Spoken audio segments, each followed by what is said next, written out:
Muito boa noite. Cá estamos para a primeira edição de 2026 do Especial Entrevista. O meu convidado de hoje foi até 2024 administrador municipal de Cacoaco. Dirigiu por 9 anos a Federação Angolana de Ginástica e desde dezembro de 2024, mais concretamente no dia 17, em que foi nomeado pelo Presidente da República, é o governador da província de Icolo-Ibengo, uma das novas províncias de Angola, saídas da nova divisão político-administrativa aprovada exatamente em 2024. Chama-se Ausílio de Oliveira Martins Jacob. É esta figura a nossa convidada de hoje para falarmos sobre a província de Icolo-Ibengo, os seus desafios e também as perspectivas de crescimento desta nova circunscrição da República de Angola. Os internautas que também estão conectados a esta emissora de televisão, os radio-ouvintes e todos os cidadãos de Cabinda Cunene que têm a oportunidade de acompanhar esse programa tão importante com audiência que lhe é reconhecido. De facto, nós assumimos a província de Icolo-Ibengo a 27 de dezembro de 2024, no contexto da nova divisão política administrativa, numa altura em que esta divisão política administrativa, do ponto de vista estratégico, visava aproximar os serviços aos cidadãos. E na altura disse, logo na sua primeira intervenção nas vestes do governador, quando foi apresentado à população, disse que primeiro faria um trabalho de reconhecimento ou de conhecimento e reconhecimento, se assim podemos dizer, de Icolo-Ibengo nas mais diversas áreas, desde a questão geográfica, antropológica, cultural e económica, para só depois começar a implementar as ideias de governação. Eu lhe pergunto se em um ano foi possível fazer este trabalho? É claro que sim, porque sabe que governar não é senão se doar, governar é se entregar à causa, governar é reconhecer que quem está do outro lado à espera da nossa ação sinta a nossa ação na sua vida. E nesse período, quando nós tomamos posse, a primeira preocupação que tivemos foi saber o que era o território de Icolo-Ibengo. E, naturalmente, o território de Icolo-Ibengo é um território que tem 326 mil quilómetros quadrados, tem uma população estimada, de acordo com o novo censo, de 1.435.000 habitantes. É um território que foi desanexado da província de Luanda, dos municípios de Viana, que deu lugar ao atual município do Zango.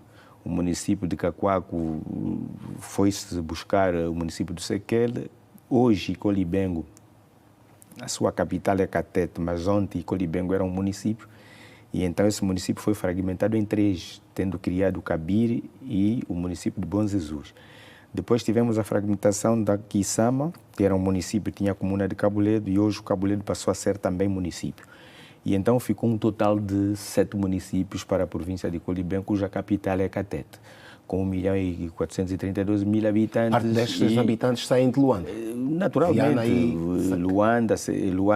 Viana e Sequele foram os municípios mais densamente povoados e aqueles que têm também uma superfície territorial considerável, tendo em conta que essa fragmentação da província de Luanda carregou consigo os seus problemas, né? Nós sabemos os problemas que esses municípios tinham, Viana, Cacoaco, mas era preciso compreender que o diagnóstico não devesse ficar apenas pela sua superfície territorial. Era preciso compreender também o potencial natural que essa província tinha, potencial geológico, potencial hídrico, potencial da qualidade dos seus terrenos aráveis.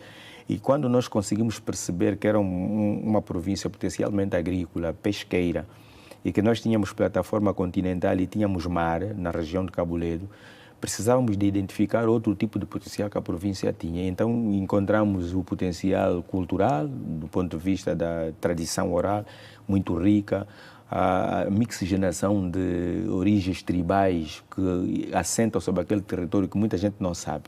Mas em Icolo-Ibengo tem Quanhamas, tem Nhanecazumbis, tem Iluvales, tem Choques, tem Kikongos, tem gente em Quimbundos, que é praticamente o originário daquele terreno. Tem um pouco de toda Angola. E isso obriga-nos a perceber as diferenças culturais, as diferenças etnolinguísticas e a antropologia em si só, para podermos perceber o que é que os povos pensam, o que é que os povos querem. E o que é que nós fizemos nessa altura? Foi preciso estender a nossa ação de audição, olhando para aquilo que dizem os estatutos orgânicos do governo da província e das administrações municipais, lançar aquilo que é de lei, que é a auscultação. Essa auscultação nos permitiu identificar, porque os conselhos de auscultação permitem congregar num só espaço. Já dizer que o primeiro passo foi criar já o Conselho Provincial da Auscultação das comunidades, porque ali foi possível acoplar todas as correntes sociais que poderiam se pronunciar a respeito daquilo que era a caracterização da província. E esse Conselho de Auscultação permitiu juntar religiosos, as entidades religiosas, as autoridades tradicionais, as organizações da sociedade civil, os partidos políticos, as autoridades tradicionais, dizia eu, e os empresários e todos aqueles grupos representativos que tinham opinião a dizer sobre aquilo que nós desconhecíamos. Porque nós, enquanto administradores do município, tínhamos uma noção do que era o território que saiu de Cacoaco, mas o território de Viana e o território de Catete nós não conhecíamos absolutamente nada. E então era preciso falar com as pessoas que viviam nesses territórios há mais tempo para perceber quais eram as suas razões e motivações que pudessem contribuir para o nosso trabalho. E já agora, Sr. Governador, quais foram as primeiras preocupações que recebeu dos munícipes, fundamentalmente aqueles que não conhecia Viana e depois toda a extensão de Catete?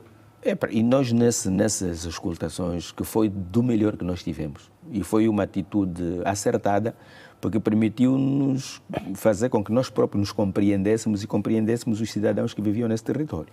E as grandes preocupações que nos foram colocadas na altura eram o problema das estradas, a mobilidade, porque são solos, argila espessa, quando chove quase que ninguém se movimentava aí. Tínhamos o problema do acesso à energia elétrica, e para dizer que a província de Colibengo, atualmente o município de Catete, é onde bifoca a grande subestação da RNT de recepção de energia dos sistemas norte. Quer dizer que as linhas de alta tensão que saem de Cambambe, Capanda, Laúca, o ciclo combinado do Soio, caem em Catete. Isso quer dizer que Catete não tem problema de energia? Não, mas na altura em que chegamos, Catete não tinha energia estável. A energia falhava, quer dizer, tínhamos 5 horas de energia, a energia ia-se embora. Havia o fenômeno do roubo de cabos elétricos, havia a questão do déficit, o déficit na distribuição de água potável, havia o problema, como já disse, dos acessos, o saneamento básico totalmente deficiente, e havia também o problema dos terrenos, porque foram feitas concessões a grande escala e que depois provocou uma espécie de procura exacerbada, quando aquilo virou província, de pessoas que queriam comprar terrenos a qualquer custo. E isso estimulou a vontade daqueles que já faziam essa prática ilícita, e era preciso controlar todos esses desejos maléficos que podiam pôr em causa a estabilidade social do território. Por que chama de desejos maléficos? Desejos maléficos porque as pessoas queriam enriquecer à custa do lucro fácil, porque a concessão de direitos fundiários por lei é atribuída exclusivamente às administrações municipais.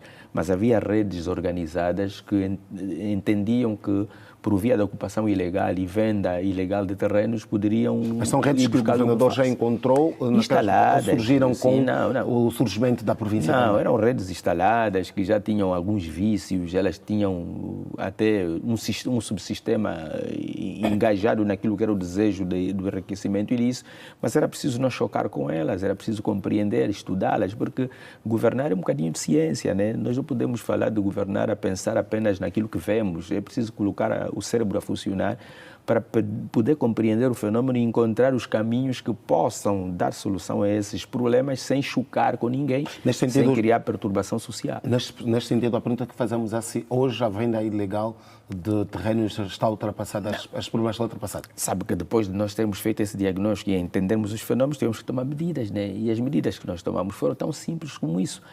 E tivemos que... Está a falar de um problema que considerou cancro. Já foi resolvido em Nós depois tivemos que gizar um programa, após feito o diagnóstico, termos ouvido as pessoas, criamos o PIAC, que é o Programa Integrado de Assistência Comunitária, que é uma espécie de miniatura do Plano Nacional de Desenvolvimento. Era preciso adaptar os itens do Plano Nacional de Desenvolvimento à realidade da província e criar um programa específico que fosse adaptável à nossa realidade. E o que o PIAC, do ponto de vista do seu conteúdo, determinou?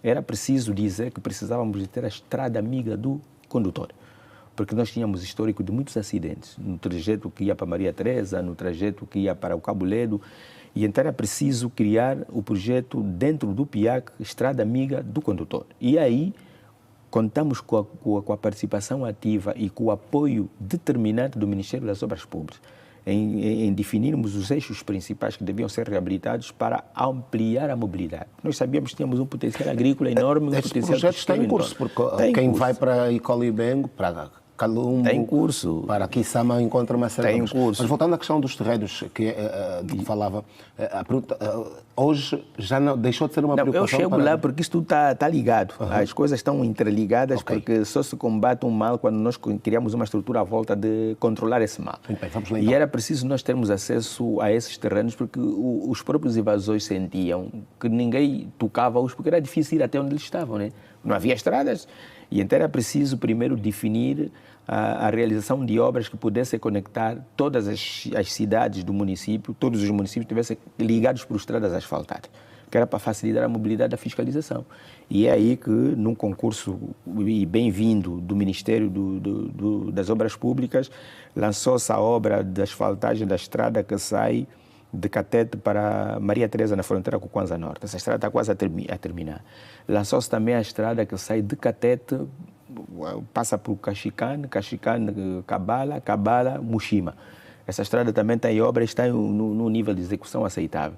E depois ainda fizemos o lançamento, por via do Ministério das Obras Públicas, da estrada que sai da Muxima, Dembaxio, Caxarandanda, Mumbondo, que vai bifocar em Porto Ambuim. Por quê? Porque nós entendemos que era preciso desencorajar a pressão que havia sobre a Barra do Kwanza.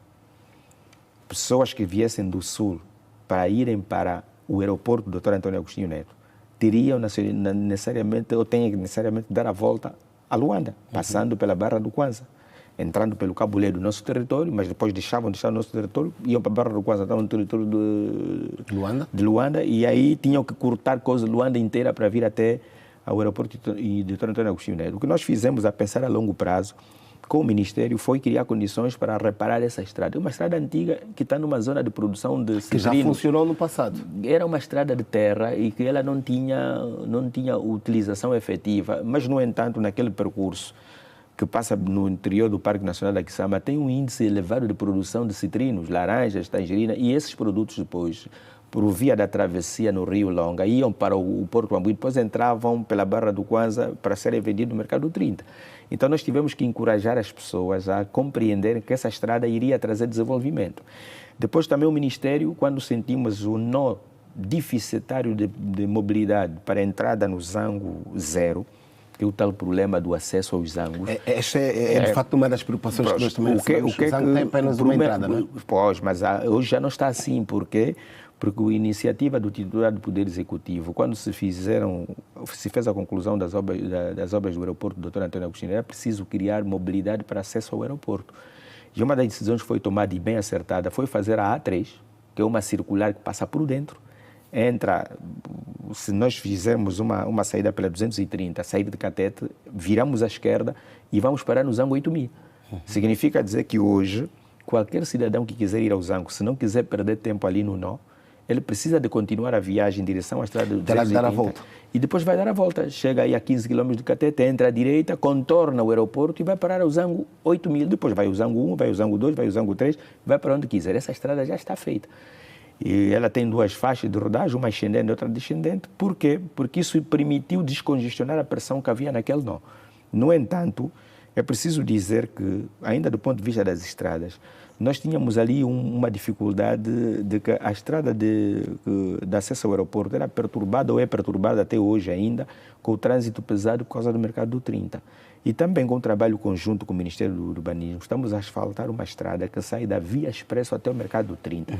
Isso vai permitir desviar o trânsito pesado para não ir em direção a 230, para não perturbar o ambiente de mobilidade em direção ao aeroporto do Dr. Antônio Agostinho Neto. O que é que isso quer dizer do ponto de vista do desenvolvimento sustentável?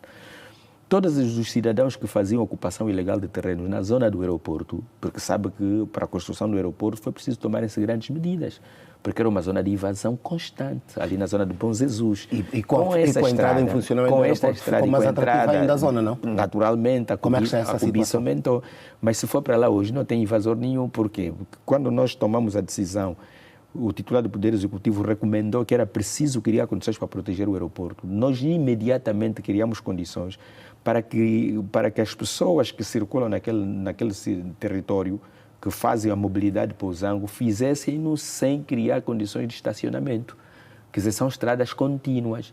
E hoje, depois da limpeza que fizemos dos casebres, imediatamente o titular do Poder Executivo fizeram um decreto que era para a criação de uma empresa que iria gerir aquele período para se construir a cidade aeroportuária. Com a construção da cidade aeroportuária, ficou aquele espaço bloqueado e que está sob a tutela do Ministério dos Transportes, e nós, governo da província, temos de tomar conta daquele espaço, ninguém vai para ali. E qual é o ponto de situação desta cidade aeroportuária? Pronto, o processo está em curso, o Ministério dos Transportes está a trabalhar nessa direção, há muito interesse em cidadãos que queiram investir naquela zona e penso eu que as coisas estão a andar bem. Por exemplo, quem nos está, por esta altura, Sr. Governador, a acompanhar certo. E tem o interesse de investir naquela zona, ainda pode? Como é que pode proceder? À vontade, desde que contacte o Ministério dos Transportes, okay. Ainda há espaço, há uma disponibilidade enorme com as regras que foram definidas, com um plano diretor para a construção da cidade aeroportuária. No entanto, nós, enquanto província de Icolibengo, também criamos a cidade de Neto. Vamos fazer a cidade de Neto na ampliação e requalificação da cidade de Catete. Porque a cidade de Catete, estando próxima do aeroporto do Dr. Antônio Agostinho Neto, acaba sendo um atrativo para quem quer viajar em direção ao aeroporto do Dr. Antônio Agostinho Neto, tendo em conta que a própria capital da província é Catete e Catete também tem que crescer, do ponto de vista do urbanismo, do ponto de vista dos serviços, do ponto de vista da disponibilidade da rede hoteleira. E também criamos a cidade de Neto no sentido de fazer com que os espaços livres que estavam a ser cobiçados por invasores, hoje acabam por estar orientados por um movimento de organização urbana que não permite que isso seja feito. E os municípios, estão orientados de que a concessão de direitos fundiários no território de Icolibengo passa exclusivamente por uma solicitação do interessado a uma administração onde o terreno está localizado. E não há aqui aquisição de reservas de direitos fundiários na mão de terceiros. E hoje, aos poucos, o cidadão, como encontra facilidades na administração, porque desburocratizamos a administração, facilitamos o acesso à administração, descomprimimos que há uma lei. Sr. Governador, não estará a passar uma ideia de que resolver todos estes problemas é muito fácil, porque constantemente ouvimos reclamações de venda ilegal ou de ocupação ilegal de terrenos, mas pouco ou nada se faz para a sua resolução, mas aí, estamos aqui a perceber que afinal é possível. Como é possível isso? A grande dificuldade que há na compreensão do conceito de governar é as pessoas acreditarem que as leis existem e se nós trabalhamos com base nelas não temos problema. Está a falar do cidadão, está a falar dos gestores. Dos gestores e do cidadão. Porque não há nada para ser inventado. Nós somos, se calhar, um país que tem as melhores leis do mundo, porque nós conseguimos conceber leis. Agora precisamos de aplicá-las, precisamos de regulamentá-las. E a lei de terras é clara. A única entidade que está vocacionada para conceder direitos fundiários é a administração do Estado. Mas são movimentos muitas vezes patrocinados por próprios agentes do Estado. Naturalmente, e isso é preciso criarmos mecanismos que desencorajem isso, com medidas que não sejam efetivamente apenas repressivas, mas medidas pedagógicas, medidas de comportamento e procedimentos, medidas que sirvam de exemplos ao servidor público, porque ele, para além de ser um servidor público, ele é alguém que se é chamado a organizar o funcionamento do Estado. E então ele tem que ter consciência que o Estado, enquanto ente do bem, não pode se envolver em práticas que hostilizam o próprio Estado. E então o que nós temos estado a dizer aos cidadãos é que para Icolibengo não vale a pena o discurso de ocupação ilegal.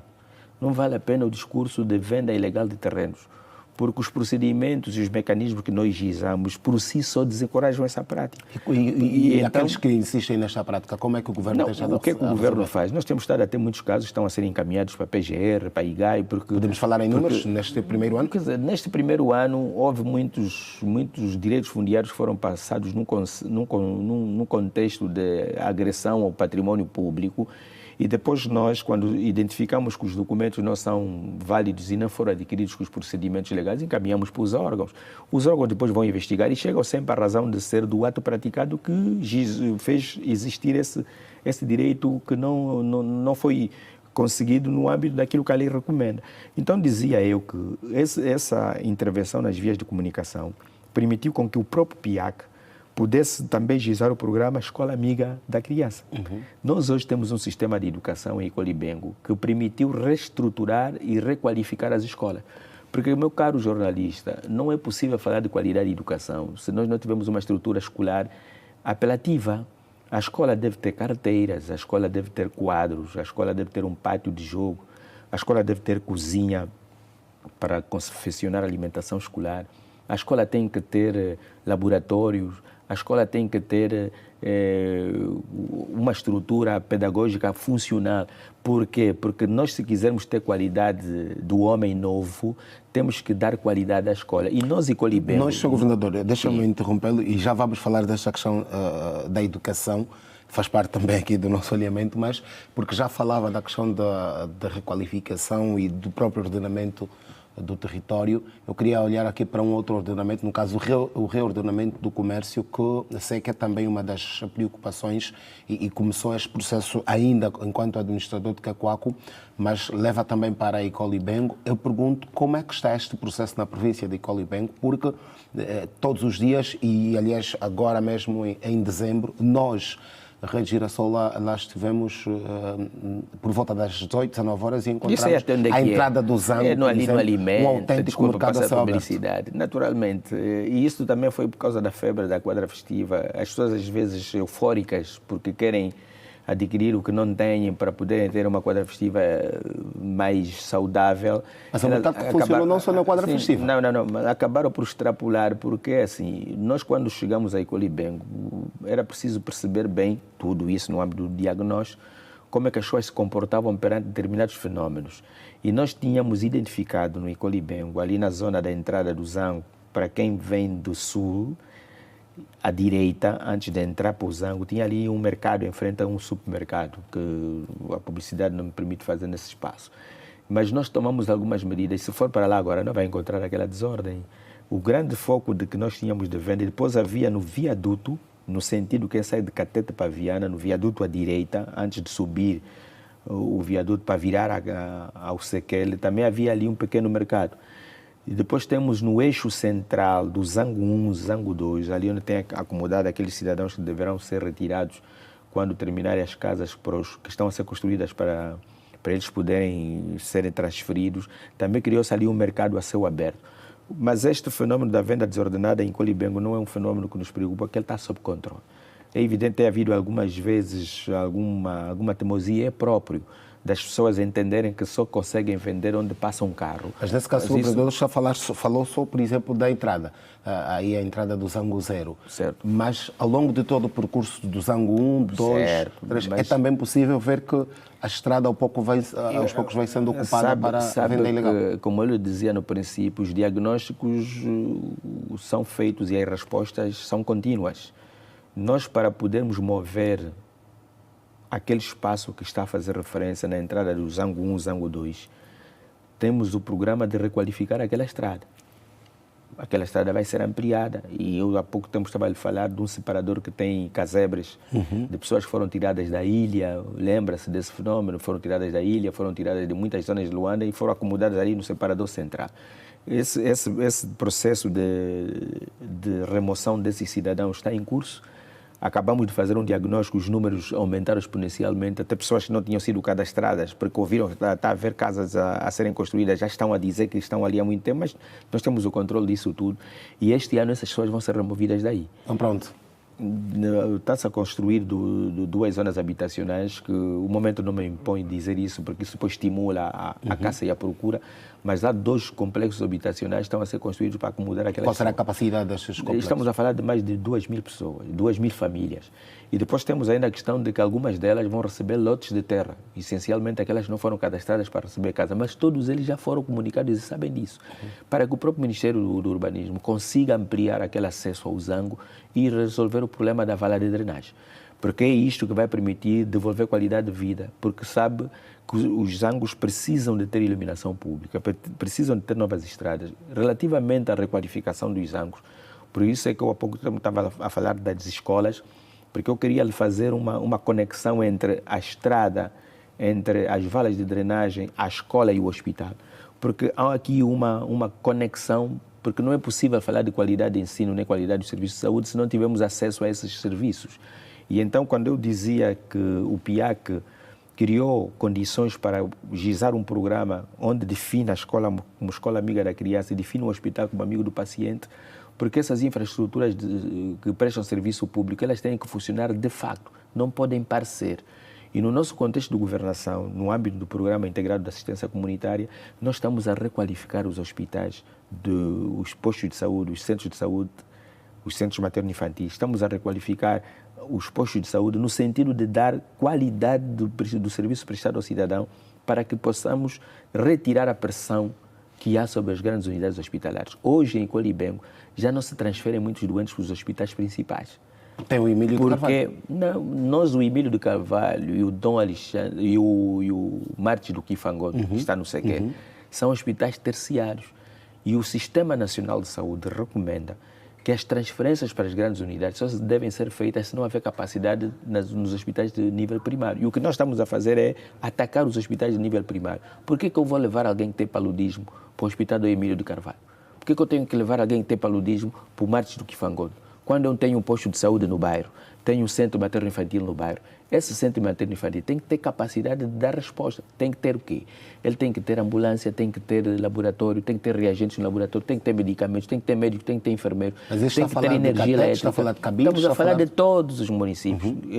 Enquanto governador, nós estamos a requalificar todas as unidades hospitalares. E cada uma delas já encontra o modelo do hospital amigo do paciente, que é o modelo de governação da província de Colibengo, inspirado no Programa Integrado de Assistência Comunitária. Por quê?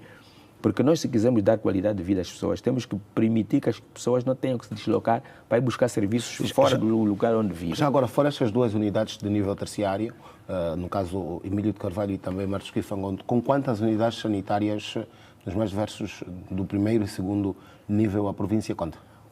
A província de Colibengo tem mais de 37 unidades hospitalares. E essas unidades hospitalares elas estão distribuídas entre postos de saúde, centros materno-infantil, centros materno-infantil de referência, hospital municipal e os dois grandes hospitais terciários. A nossa estrutura dos serviços primários de saúde consegue segurar aquilo que são as exigências do serviço primário de saúde nas comunidades, e temos estado a evitar a projeção de pessoas por via da incapacidade desses serviços para os hospitais terciários. Porque o hospital terciário é para serviços de especialidade. E, no entanto, nós, ao nível de Catete, temos um hospital municipal. Esse hospital municipal de Catete, ele recebeu algumas obras de requalificação, aumentamos os serviços, temos um banco de cirurgia a funcionar em pleno, um bloco operatório que permite salvaguardar todos os problemas que exigem esse tipo de serviço, que estão ali nos municípios que estão à volta, como é o município da Quissama, o município de Cabuledo, o município de Cabire e o município de Bom Jesus. Havendo algum problema em que é preciso uma intervenção cirúrgica, temos o Hospital Municipal de Catete. Como é que está o problema, a situação da conhecida doença dos olhos, a cegueira dos olhos, na zona de Caxarandanda? É muito frequente. Vamos lá ver. E também a questão dos acessos. Nós já fizemos. O Caxarandanda é a tal estrada que nós dizemos que está em obras. Okay. Que a asfaltagem do troço que sai da Mochima, Ndembaxio, Caxarandanda, Mombondo, é a tal estrada que está em obras. E do estudo que foram feitas amostras para fazer diagnóstico sobre as razões da qualidade da água daquelas lagoas, para ver se elas estavam associadas à cegueira. E não há resultado nenhum sobre essa matéria. Da avaliação que nós fizemos, do contacto que fizemos com estes cidadãos, a resposta que nós encontramos do ponto de vista da explicação do fenómeno é que é um problema genético. Porque nós depois avaliamos as pessoas que foram afetadas. Está a dizer que durante esses anos foram a causa apontada como... Pois, porque não há nenhum relatório que seja factual que diga que a razão da cegueira tem a ver com aquela água. Não é verdade isso. O que nós fizemos foi compreender primeiro, porque quando nós olhamos para uma a disseminação de uma patologia em que ela não encontra respaldo na generalidade das pessoas, mas está associada a um grupo de família, não podemos falar da água, porque a água vão lá todos. E então o diagnóstico foi feito, que ainda não é comprovado, estamos a falar de diagnóstico por entrevista e por auditoria, chegamos à conclusão que é a mesma família que padece da mesma doença. Desde logo estamos a falar de um problema genético. E então o que é que nós temos estado a aconselhar a nossa Direção Municipal da Saúde? É olhar para aquele grupo familiar e controlar os descendentes desse grupo nessa fase seguinte, para ver se nós vamos continuar a ter o mesmo problema. Porque depois temos que tomar uma medida, é preciso travar isso. Porque são todas as pessoas que se associarem àquela família poderão ter a mesma patologia. Porque se ela fosse verdadeiramente provocada pela água, não ficava circunscrita a uma classe familiar, a um grupo familiar. E então essa é a realidade. Mas em Angola, como nós temos o hábito de projetar para o ar tudo que ouvimos, sem pelo menos comprovar se, do ponto de vista científico, é verdade ou não. Este hábito? O cidadão, quando se vê no direito de promover um discurso que depois não é testado cientificamente, ele vira regra. E todo mundo fala disso. Ao ponto que depois até passa a ser um problema que não é problema, mas acaba por ser um assunto que é falado por todos. Então, nesse particular, nós tivemos a preocupação de ir ao encontro dessa realidade, trabalhamos com as famílias e a conclusão que nós chegamos é que aquilo não é problema nenhum da água. Aquela água foi testada em laboratório e não há nenhum resultado que diz que aquela água tem alguma bactéria ou algum fungo que tenha incidência sobre essa reação de cegueira. E no caso da doença do sono, que é também muito frequente naquela localidade de Icolibeng? A tripanossomíase é uma doença que tem uma forma própria de tratar. Sabe que a OMS, a Organização Mundial da Saúde, no subsistema de saúde angolano, eles definem o tratamento dessa doença com aquelas gaiolas para a caça da mosca tsetse. E do ponto de vista da incidência de registro nos hospitais, nós temos quase zero sinais nos últimos anos de tripanossomíase no nosso território. Pelo menos em termos de relato nos hospitais, não temos tido números. Por quê? Porque o trabalho do Ministério da Saúde relativamente a essa matéria tem sido um trabalho... No seu primeiro ano de governação de Icolibeng... Não tivemos grandes números ou números que pudessem alarmar. É uma doença tropical. Mas podemos falar de números? Não, eu agora não lhe posso dizer, não, porque eu tinha que ter acesso aos relatórios, mas... E em termos de projetos, o que é que o governo tem desenhado para resolver? O que é que nós temos estado a fazer? A tripanossomia é uma doença que a forma de contágio é por picada de uma mosca que carrega o vírus, e esta mosca é caçável. Então nós temos gaiolas colocadas nas zonas com mais vegetação do nosso território, que é o Parque Nacional da Quissama, na zona de Cabir, nas zonas altas de Cabo Ledo, que permite controlar a mosca tsetse. Muito bem. Estamos a conversa com o governador provincial de Icolibeng, Ausílio Jacob. Estamos aqui a analisar esta província que existe há sensivelmente um ano e mais alguns dias. Se falarmos do dia 27 de dezembro, altura em que o governador foi apresentado à população e aí passou a exercer as suas funções. Nós vamos a um rápido intervalo. Quando voltarmos, vamos falar sobre o lixo na província de Icolibeng, mas fundamentalmente nos Zangos. Fique por aí, voltamos daqui a pouco.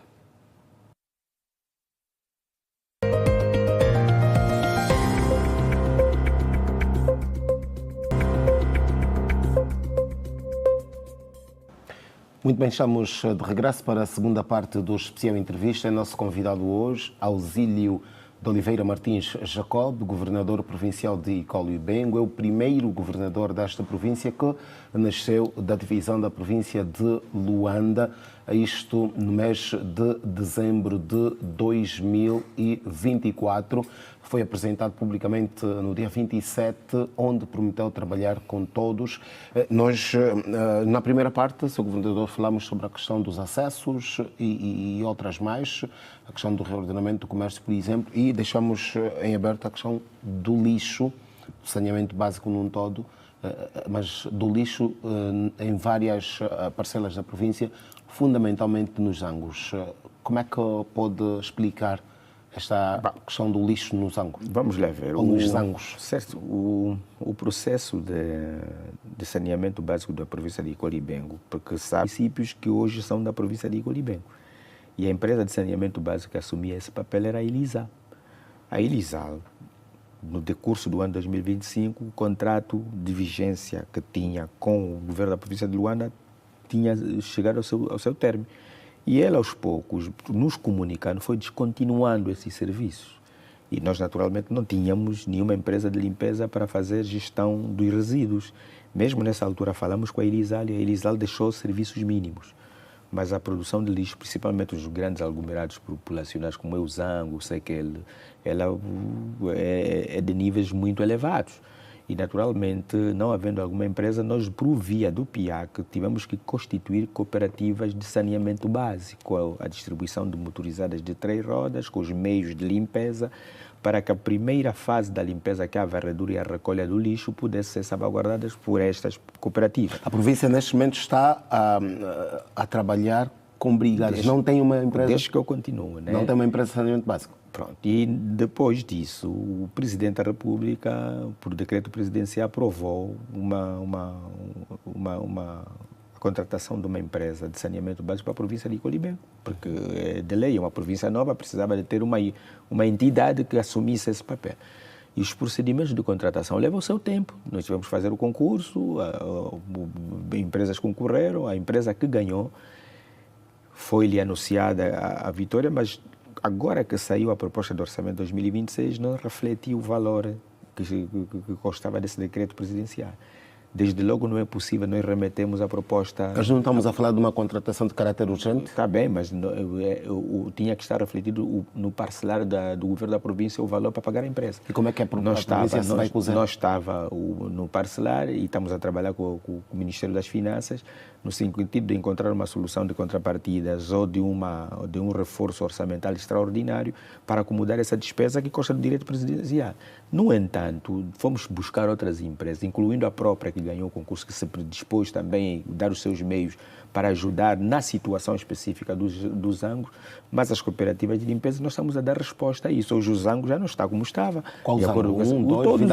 Todos os Zangos já não estão com os aglomerados de lixo que tinha coisa de 2 semanas atrás, quando circular nas redes sociais, porque estamos a fazer uma intervenção profunda no sentido de evitar que a degradação da imagem das ruas dos Zango 1, 2 e 3 chegasse aos níveis em que estava. Por quê? Porque as cooperativas recolhiam lixo, mas elas têm meios pequenos, que não têm capacidade para grandes aglomerados. Então eles concentravam o lixo num determinado sítio. Era preciso ter as compatibilizadoras ou as grandes máquinas para recolher esse lixo, as pás carregadoras e colocar nos caminhões. Esse processo está em curso. No entanto, também não paramos.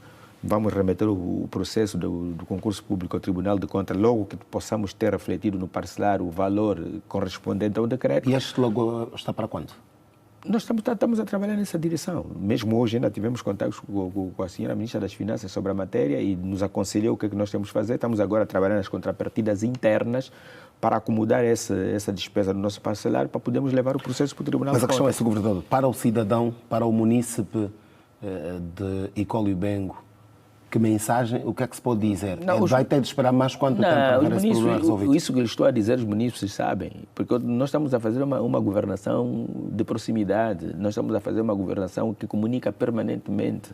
Nós fizemos conselhos de escutações municipais nessa altura em que nós explicamos como é que estava a Nós temos informações que a Vida Pacífica está exatamente a enfrentar aglomerados de lixo. Não. Nós estamos... Perceba, o município de Calumba é um município extenso e é o município mais densamente povoado. E o índice de produção de resíduos, não havendo uma empresa que tenha capacidade de resposta diária, vai sempre ficar algum acumulado de lixo, mas isso vai se tratando. É preciso que as pessoas não obriguem, por exemplo, o governo a fazer alguma coisa de lei e que não possa estar em conformidade com a lei para não transtornar aquilo que o processo estamos a levar a cabo, porque há regras. Nós temos que remeter o processo ao Tribunal de Contas para a fiscalização preventiva para nos dar segurança que estamos a fazer um procedimento legal. No entanto, sendo uma província que perdeu a operadora que fazia a intervenção porque ela pertence a outra província e também nesta província ela já estava com o contrato vencido, o que é que nós vamos fazer? Temos que cumprir com os procedimentos. É evidente que o trabalho que as brigadas estão a fazer está a ajudar e de que maneira? Nós hoje não temos mais os grandes aglomerados de lixo porque sabe que quem passou pelo Zango 3, Zango 4 nos últimos meses, viu que havia ali aglomerados de lixo, por quê? Mas não era... Está a falar das vias principais? As vias principais, no interior dos bairros. No interior dos bairros havia concentrados de lixo que, na nossa opinião, se não tivéssemos feito essa intervenção com as primeiras chuvas que caíram, nós teríamos problemas. Mas estas brigadas têm capacidade para resolver o problema que encontrou? Elas capacidade têm, precisamos é de ter a fase final do processo. Porque a brigada recolhe o lixo e acumula o lixo no sítio, depois tem que ter uma grande operadora para tirar. O problema só está aí. Continuam estas preocupações, estas reclamações da população de aglomerados de lixo?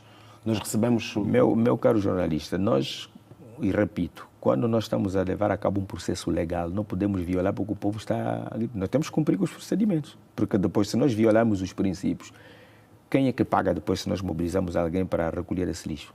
Nós temos que cumprir com aquilo que a lei diz, que o procedimento de contratação, ele está terminado. Nós já temos autorização para colocar essa empresa a funcionar, mas temos que levar o processo para o tribunal. Para o tribunal colocar um acordo. Essa empresa já está a atuar, já está a trabalhar? Não, não é empresa. Criamos várias empresas, incluindo essa que se propôs a apoiar.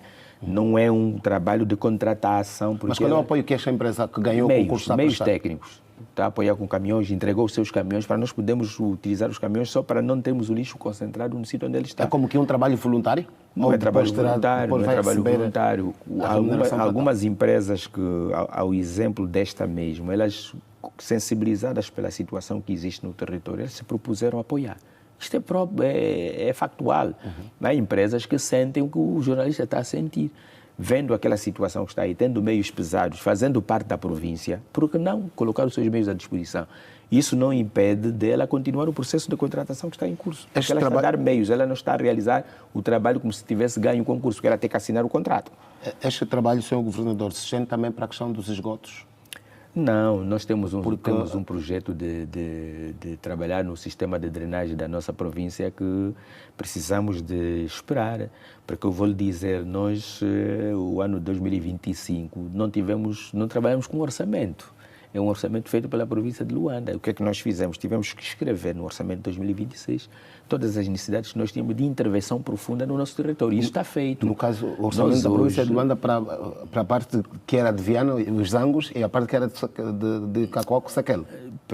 O que é o orçamento de 2025? Quando nós fomos constituídos província, o orçamento da província de Luanda já estava aprovado. E, naturalmente, quem executava esse orçamento é a Delegação de Finanças de Luanda e o Governo de Luanda. E o que nós fizemos foi que eles mantivessem a limpeza das valas, porque ainda eram territórios que estavam sob um orçamento procigizado. E foi o que permitiu chegar até 2025 sem os problemas que ninguém ouviu que houve inundações na província de Colibão, porque esse serviço mínimo foi assegurado pelo orçamento que Luanda estava a gerir. Hoje isso já não se coloca sobre a mesa. Por quê? Porque nós escrevemos as ações de intervenção nas valas e a nossa vice-governadora para a área técnica, que é a engenheira Zenilda, que entende e é formada em hidráulica. Inclusive sai de uma instituição onde dirigia. Ela assegurou o funcionamento das nossas valas de drenagem com o saneamento e com a limpeza profunda. Não tivemos problemas nenhuns. Este ano nós escrevemos essas intervenções todas, até para mexer nas ETARs, que é as estações de tratamento de águas residuais. Tudo isso vai ser feito num orçamento que foi aprovado e já está refletido no nosso parcelar.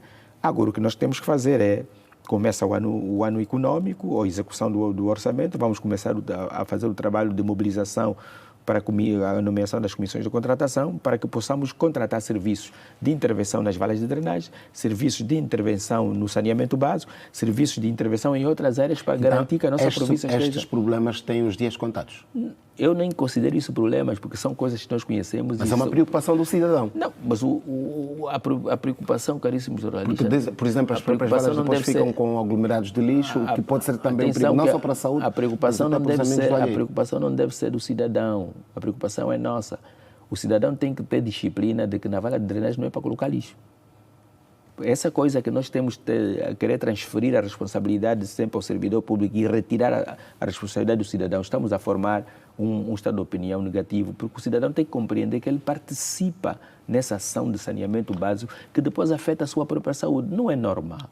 que um cidadão saia da sua casa e vai colocar um balde de lixo ou um tambor de lixo na vala de drenagem que faça frente à sua casa. Também é uma realidade. Também, mas também acontece. Então, como é que aqui está, o governo provincial quer lidar com este problema? Não, mas nós estamos a trabalhar nessa direção. Por isso é que eu lhe disse, hoje ninguém corta cabo de energia no Icolibengo.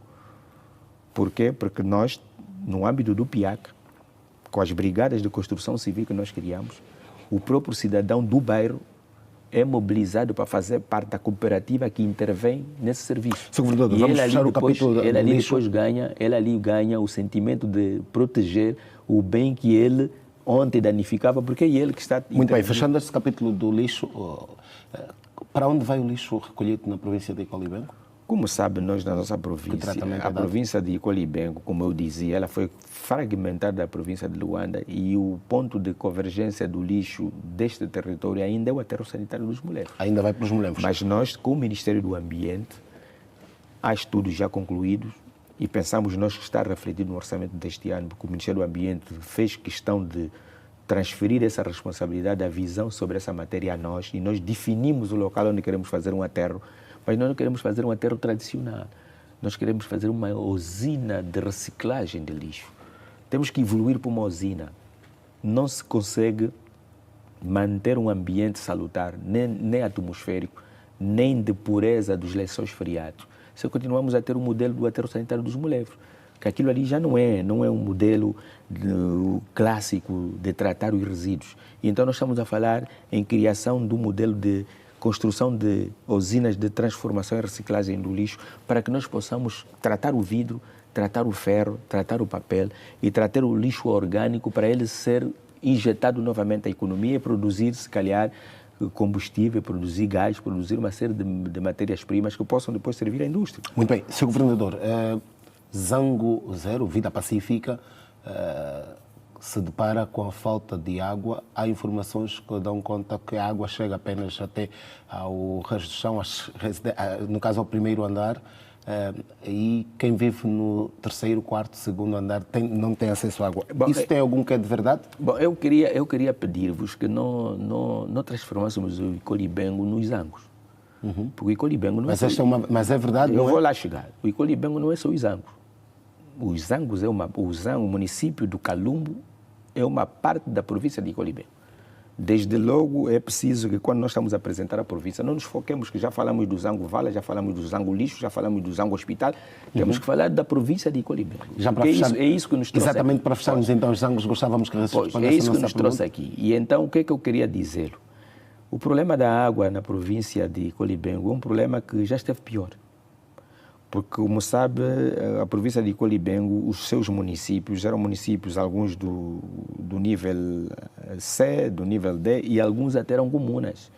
É preciso que não se esqueçam disso. O município do Zango, hoje, que deu o nome, era a comuna de Calumbo. Certo. E nós temos um subsistema de abastecimento de água de Luanda, que temos o Kikuchi, temos o Candelabro e o Kifangondo, que são sistemas que têm o Kifangondo e o Kikuchi já têm alguns anos de vida. E houve um aumento exponencial da densidade populacional na província, na antiga província de Luanda. E o Zango foi um dos territórios que mais cresceu. As pessoas não podem se esquecer disso. O sistema de água que foi injetado para os Zangos hoje não comporta a demanda do número de habitantes que há lá. E não vale a pena as pessoas quererem tapar o sol com a peneira. O problema da água é este. Espera. E então era preciso criar um mecanismo de adoção de mais água, que isso já foi feito. Hoje isso melhorou substancialmente. As queixas que o Zango tinha antes da província de Icolibengo sobre a água não são as queixas que tem hoje. Já há um aumento da qualidade dessa água, porque houve uma intervenção do Ministério da Energia e Água, e depois o próprio projeto Quilonga, que está no nosso território, está em Bom Jesus, que está com quase 70%, 80% de execução física. Quando ele entrar em carga, esses problemas vão ser resolvidos todos.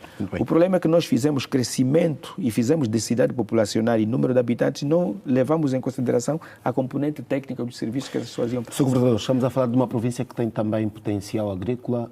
Qual o potencial agrícola de Icolibengo? Que programas estão desenhados para poder fazer desenvolver este assim, setor? volto a lhe dizer, nós temos o programa PIAC que olha para isso tudo. Porque Mas o que é que está dizendo para este ano? se me deixasse lhe explicar bem o que é o PIAC, provavelmente algumas perguntas não me iria fazer. Por quê? Porque o PIAC levou em consideração uma visão sobre isso após nós termos feito a auscultação. O que é que, do ponto de vista da agricultura, o PIAC fez? Identificou as zonas potenciais agrícolas, porque a nossa província é uma província potencialmente agrícola. Nós temos 3 rios. Temos o rio Zenza, que banha Cabire e banha o Sequer. Passa pelo Sequer. Temos o rio Kwanza, que passa pelo Cabo Ledo, passa pela Quissama e passa por Calumbo. Temos o rio Longa, que passa pelo Cabo Ledo. Todas essas áreas onde esses rios passam são potencialmente agrícolas. E não só, os solos são favoráveis. E ainda temos a componente da piscicultura e da pesca continental. E temos a pesca marítima no Cabo Ledo. Nós somos uma província rica do ponto de vista de recursos hídricos e do ponto de vista de solos aráveis e da disponibilidade de água. Desde logo, nós realizamos um programa com o FADA, que é o Fundo de Desenvolvimento Agrícola, que permitiu que nós cadastrássemos as cooperativas, facilitássemos o acesso ao crédito, e nós somos a província cujo FADA tem uma parceria bionívoca conosco inigualável, o que permitiu potenciar a capacidade das cooperativas. E o nosso ano agrícola que terminou foi extremamente elevado do ponto de vista de resultados. Nós hoje somos a província que mais potencia a procura, ou seja, dá resposta à procura de produtos do mercado do 30 que ontem vinham de Carrinha do Sul da Angola. Hoje, o tomate feito em Caxicana, em Bom Jesus, em Cabo Ledo, estamos a falar o tomate, a cebola, o pepino, a couve, o repolho, todos os legumes, acabam por encontrar origem no nosso território. Mas o que é que se produz para os legumes? Não, produz-se muito milho, produz-se batata doce, produz-se mandioca, jinguba, estamos a produzir feijão, estamos a produzir arroz. E nós em Colibengo, quando as pessoas dizem que há fome por aí, em Colibengo não tem fome. As pessoas em Colibengo têm a consciência de que os campos que nós temos que produzem alimentos, com o apoio que as administrações e o governo provincial deu às cooperativas, permite hoje as pessoas sentirem-se à vontade, porque elas produzem em grande escala. Nós hoje estamos a produzir milho 3 vezes por ano. Quiminha, Sr. Governador. A Quiminha é uma zona de produção de cereais. A Quiminha, o Bom Jesus... A Quiminha projeto, mas também a extensão... Temos a Quiminha projeto, que é o projeto da Quiminha. Temos a Quiminha o território, que tem outros cidadãos que estão a praticar a agricultura. O próprio Caxicane, que ontem não tinha entrado na rota de produção de alimentos, hoje é uma potência de produção de tomate. Nós somos, se calhar, a nível dessa região norte, a província que mais produz cebola. A nível do município do Sequela, Funda, Quilunda, Terra Branca.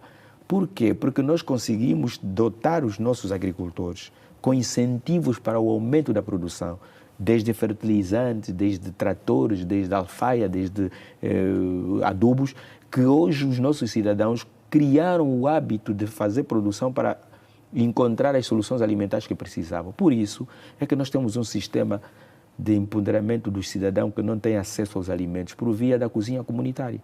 O melhor sistema de cozinha comunitária e o melhor sistema de alimentação escolar da Angola é nosso. Já não está em Cacoaco? Não, agora está em Colibengo.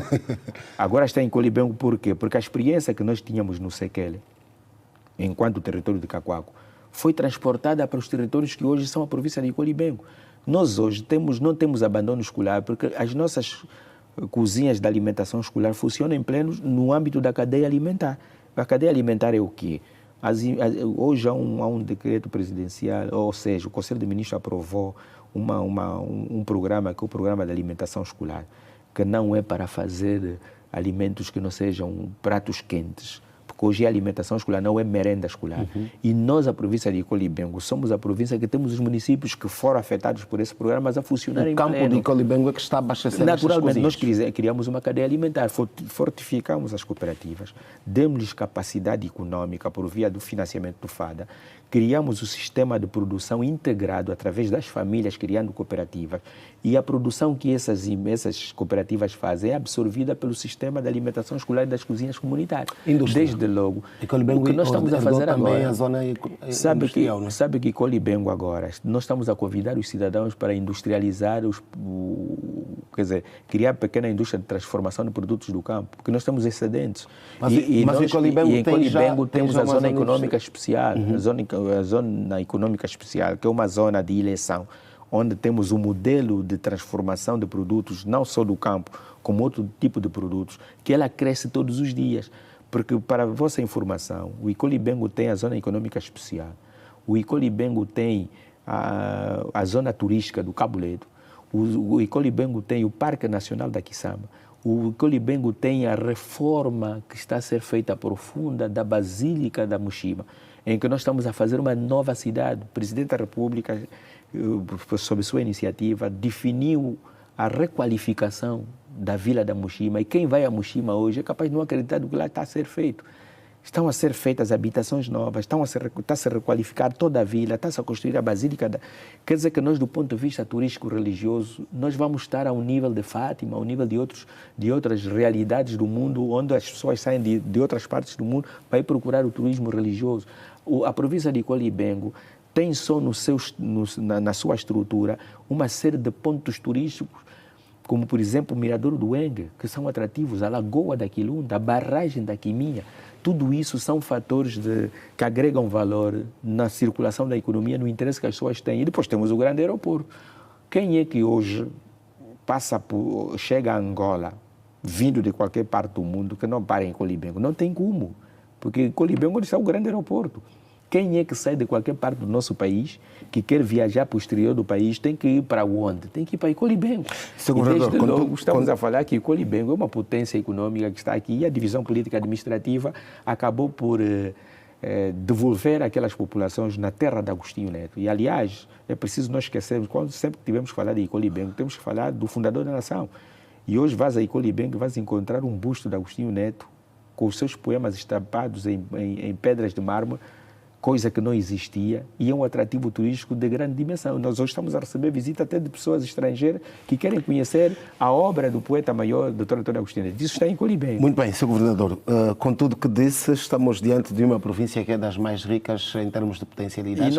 A pergunta que nós fazemos é se os munícipes de Icolibengo são felizes. Não sou eu que tenho que dizer isso, mas aquilo que na visão do governo aquilo que nós interagimos com os nossos municípios, porque eles são extraordinários. Se é um povo com muita qualidade, que diz o que pensa, que não tem medo de criticar o governante, que acaba sendo um modelo de comportamento de um povo, que não procura as ruas para fazer aquilo que não deve, para reivindicar, mas fala. E nós temos consciência que a única forma que nós temos de governar é ouvi-los. E um governante que não ouve, um governante que não aceita, um governante que não se propõe, um governante que não dialoga, acaba não tendo sucesso. Mas nós estamos a fazer o contrário. Ausílio Jacob não quer ser esse governante. Não, nós estamos a falar com as pessoas. Os administradores sabem que não devemos marcar audiência. Sempre que o cidadão vem aos nossos gabinetes, se nós estivermos lá, temos que atender, não precisamos de marcar audiência. E o cidadão de Icolibengo tem essa consciência. Por isso é que o nosso lema é: fizemos com tudo e com todos.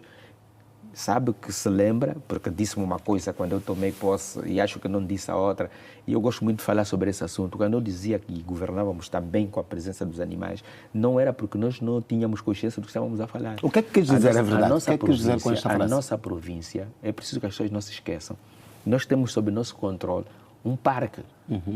E nós temos a caça furtífera que tem estado a dilacerar o nosso acervo animal, que temos a nossa fauna naquele parque. É preciso que as pessoas compreendam que o turismo rural, o turismo religioso, o turismo ecológico tem que respeitar a componente da existência dos seres vivos. E é preciso que o cidadão compreenda que em Colibengo não é sítio para caçar.